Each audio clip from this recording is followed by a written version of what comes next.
Earlier this month, the Caddo District Attorney called for a statewide effort to help juveniles in our Louisiana prisons. They want to reduce the number of teens in prison and help keep past offenders from reoffending. So KSLA Investigates, we want to break down the numbers for you. So we took a closer look at some of the higher numbers in our parish. And this is what we see right now. At Caddo Parish, we had at one point 108 juveniles in our facilities, prison-wise. That is even higher than East Baton Rouge Parish, Orleans Parish, other bigger parishes where they have at least 100,000 more people or more than Caddo Parish in terms of population size. So we wanted to know what already exists to try and help these teens, and I took a closer look at one of the programs that's been in place since '96 to help give these teens a second chance. This courtroom has many of the components of a real trial: a judge, jury, attorneys, even a bailiff and clerk. And the defendants and their cases are real, often the first time they've gotten into serious trouble. All right. But this monthly teen court focuses less on finding someone guilty or innocent. Instead, they focus on helping their peers find a path to a better future. That second chance could be to do something great. Instead of being here in this courtroom, being on that stand, having to tell what they did, knowing that they're guilty, and it just basically gives them comfort in knowing that people care about me and I'm going to do better for these people, not just my parents, but the people around me. Captain Sharif High School student Ishmael Sweeney took the role of prosecutor in this month's session.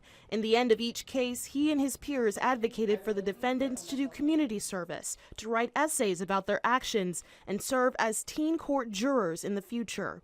These sentences are real and meant to prevent those teens from escalating to more serious crimes in the future. I'm seeing too many kids that we have already put in prison, in juvenile prison years ago, and now they're 18, 19, and still offending. Special Assistant District Attorney Wilbert Pryor says Caddo Parish has one of the highest numbers of juveniles in prison in the state. The office wants to get those numbers down and keep them down. I think we need to look at what is their programming they're receiving while they are incarcerated.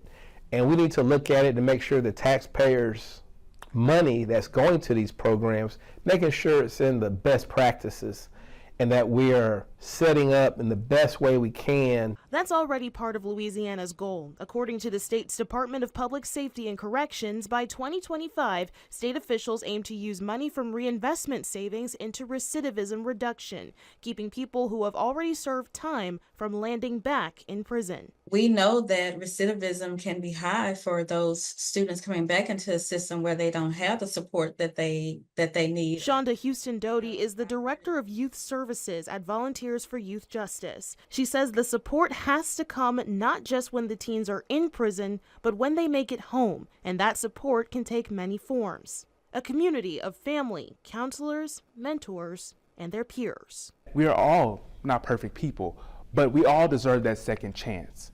And so in order to get that second chance, we need funding for these different workshops and programs like this in order to give that second chance like we've given today.